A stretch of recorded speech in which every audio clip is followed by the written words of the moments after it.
Good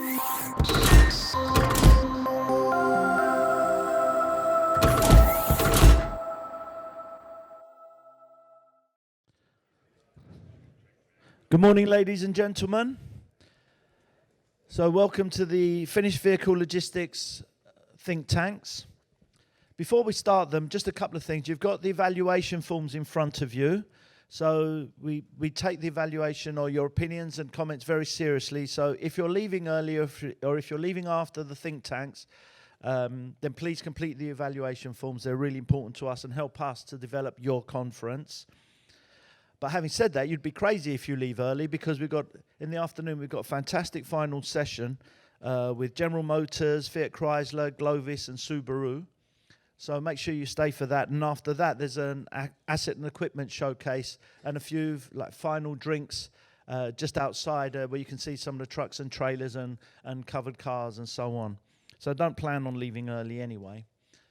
But now for the think tanks. If you haven't been attended our conferences or been in a think tank before, I guess they're pretty obvious as you look around you. They're small groups to have more intimate discussions, perhaps even more honest discussions. So our challenge is not getting the think tank started. Our challenge is normally closing them at the end, because we can never get people to shut up, to put it basic. A bit like myself, that I never know when to stop talking. The think tanks that we've got today are, starting from this side, Controlling the Uncontrollable with Denny. The second one is Technology and How Did We Get Here and Where Are We Going with Bill Pawluk. Number 3 is Trucking and Safety Technology, looking at the commercial vehicle side. Number 4 is Regulatory Compliance and its effect on the bottom line with Bob Farrell. Number 5 is Inland Terminal Depots with Wallenius Wilhelmsen Logistics. Number 6 is Optimizing the Used Car Network with JMN Logistics. And number 7 is The Future of Mobility and Opportunities for Logistics with BNSF. So please join the think tank that you wish to take part in. Make sure that you participate. That's the whole point of these, that it's not a lecture. It's actually a real interactive discussion. And at the end of the think tank, when we finish in about an hour, we will ask the leaders of each think tank to give a very short précis here, a short overview of what was discussed in the think tank, so we all get a feel of what was discussed, because I'm sure, given the choice, you would have liked to have been on every think tank. So enjoy the next hour, and you won't be interrupted by me again until approximately 12 o'clock when we do the summary. So enjoy, and thank you very much. Okay, ladies and gentlemen, good afternoon. I hope you enjoyed your think tank, whichever one you were on. What I'd like to do now is walk around the tables and get the leader of each think tank to give just a very quick overview of what was described in your think tank, because there were some great think tanks here, and I'm sure, given the choice, you would have liked to have joined more than one. So here's a chance to find out what was discussed on the other think tanks. So I'll start off with number 1. Who are you? Yeah. Thank you very much, Dennis, and for showing us your yellow Do choice. I get a microphone? You can have this one. Huh? Right, so you be Sonny and I be Cher. All right, hey, good afternoon. We had a great discussion over here, and our subject was controlling the controllable and managing the uncontrollable. And so what that meant was, when we looked within the logistics network, what are the things that we can do to improve, and we kind of focused on 3 things. Improving the efficiency of the network, improving the velocity of the network, and then also improving the flexibility of the network. And those are kind of the 3 things that we approached in our discussion topics. And a lot of great ideas that came out of this. And one of the first things is improving the transparency of the information that you and I encounter on a daily basis. And communications was one of the big discussion items. Is now that we all have smartphones and internet and emails and all this jazz, are we better communicators? Do we do a better job of sharing information? And by and large, I think the answer was yes, but the point was made that it needs to be the right information. And along with that is to make sure we're touching base with the right groups within all the various parts of the supply chain network. But transparency of the information and communication. Collaboration with our customers. And I thought it was a great point made over here is to making sure not only the customer that you might have, but also the network of the customers of which you're involved with, to make sure you're connecting the dots is the basic idea, if I capture that properly. Proactive, because as we all know, there's always going to be issues within a complicated supply chain network. And so one of the lines of distinction between some of the OEMs and some of the vendors was your proactiveness when there were issues, and to make sure that you were sharing countermeasures and ideas when problems came up. And what other key points I want to jump base on here? Connection, business reviews, keeping the assets moving,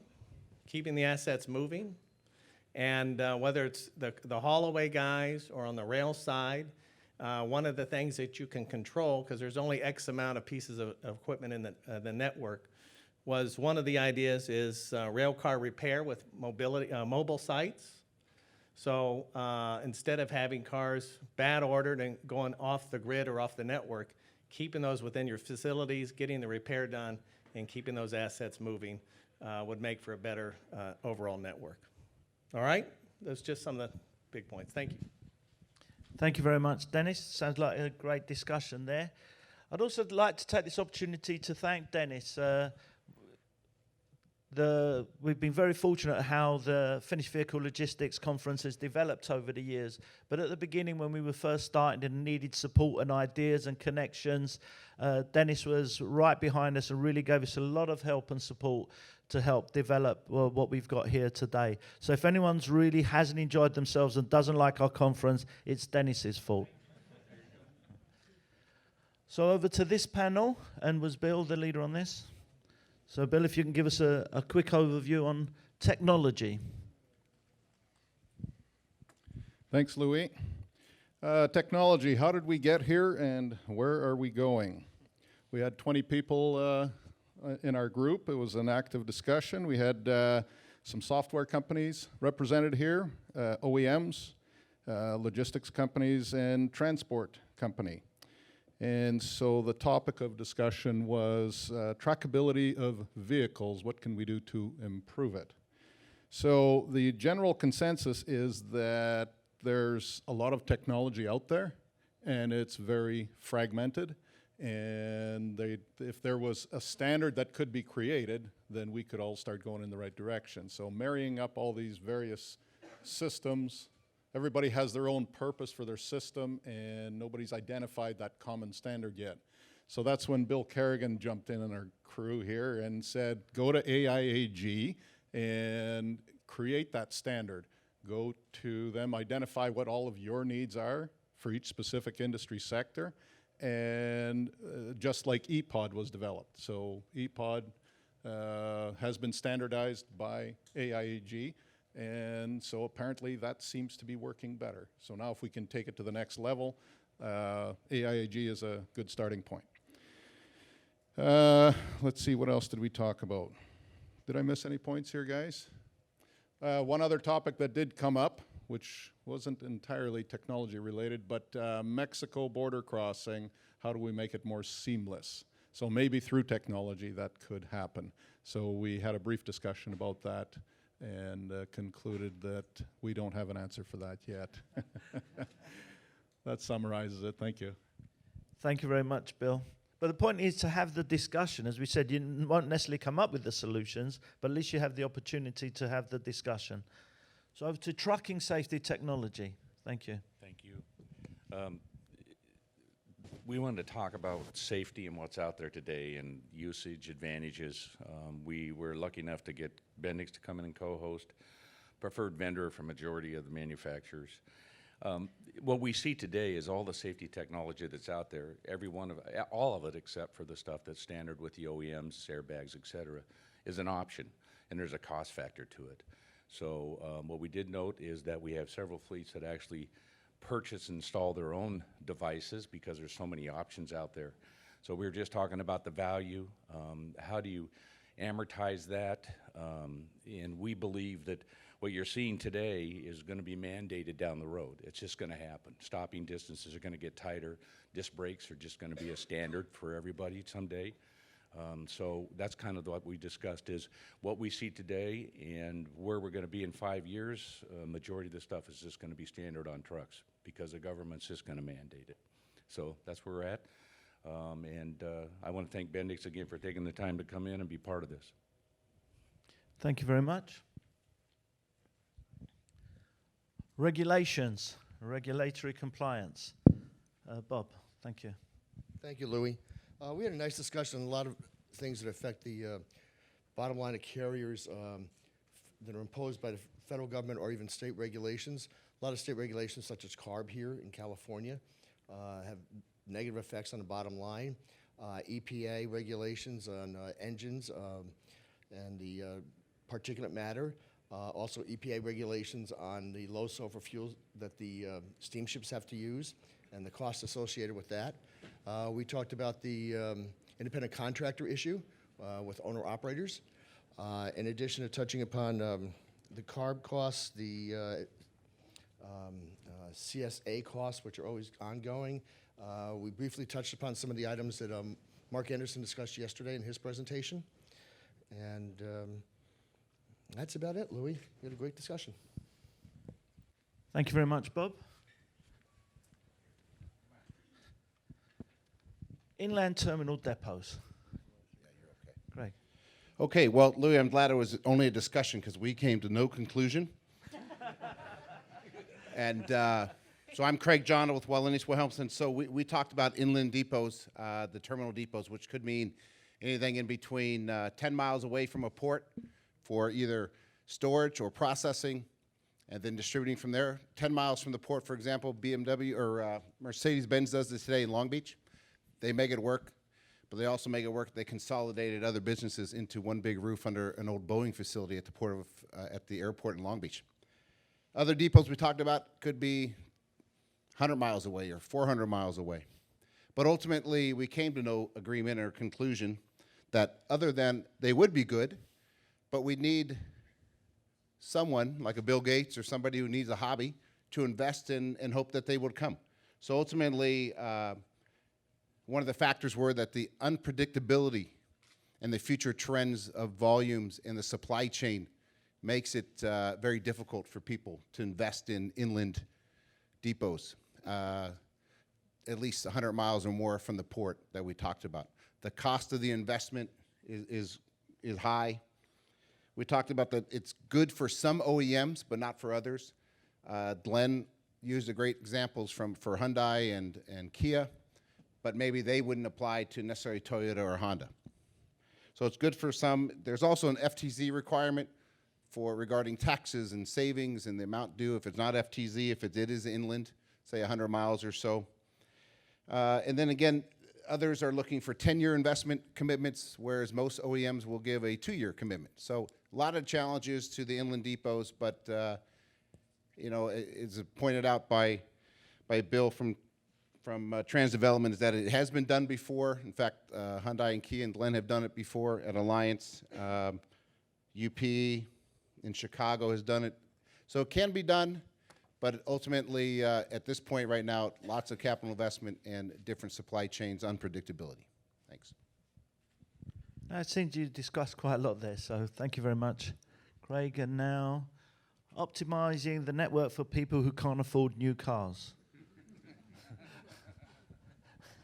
Well, Louis, we did discuss a lot here today, but unfortunately we had no OEMs or remarketers at our table.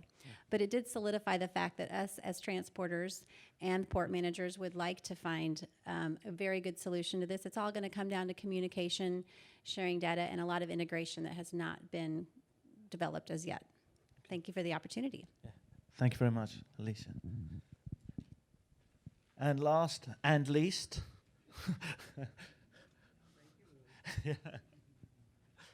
Thanks, Dave.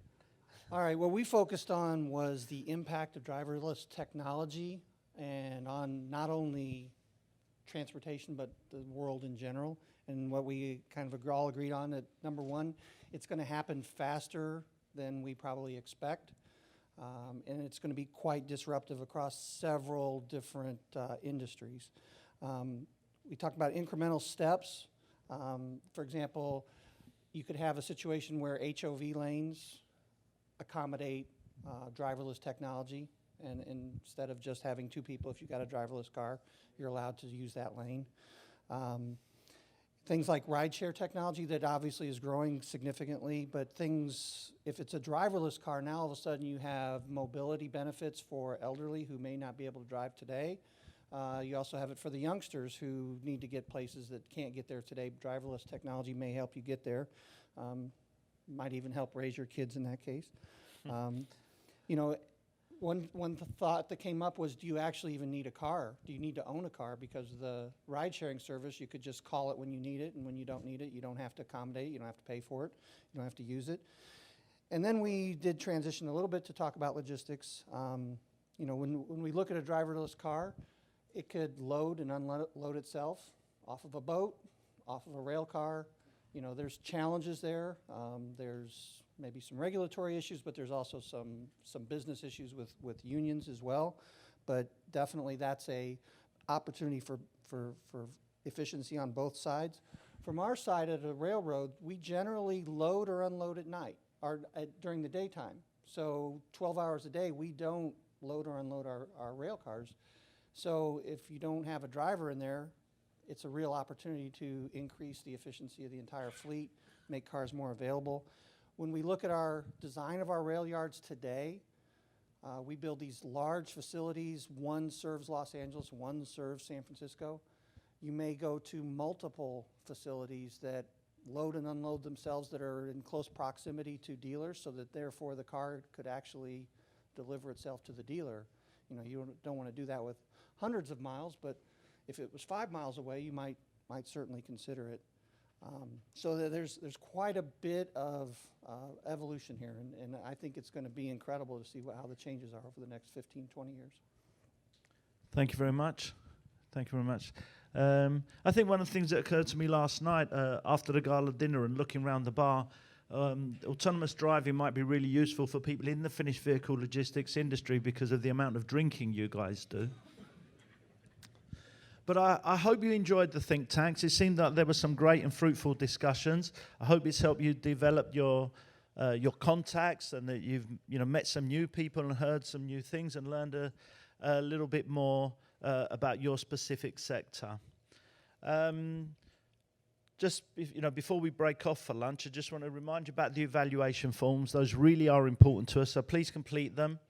Let us know what you think and what we can do to help improve your industry and in your conference. Please don't skip off after lunch, because we've got a great final session with some very senior people, an opportunity to ask them some questions and to hear what they're thinking about the future again of your industry. And after that, there'll be a few drinks where the trucks and trailers and covered cars are. So an opportunity to go and see what the new technology is out there and what they're offering for you, and a great way to finish off, hopefully in the sunshine, with a few drinks and looking at some of the new technology that's coming through. So just like to say our hosts of the lunch coming up have been Montway, who have hosted both of our lunches yesterday and today. They caused me a little bit of a problem because they came up with a nickname for a member of my team. Nimish Ladwa, who actually put the whole program together for the last 2 days, unfortunately got the nickname of Mr. Awesome, which I think, to be honest, over the last 2 days, I do think he's done a great job and really deserves to be Mr. Awesome, just for a very short period of time. So thank you very much, Nimish. Stand up, Nimish, come on. And it kind of led to us having nicknames within our little conference team. So it was Mr. Awesome was Nimish, Kat, the young lady who works with us, is Super Cat, and I was Louis. So, But having said that, from the rumors I've heard about what they actually call me behind my back, I think Louis will do me fine. But I hope you enjoyed the think tanks. Please join us back in about an hour and a half, whatever it is, for the great final session, and enjoy your lunch hosted by Montway. Thank you.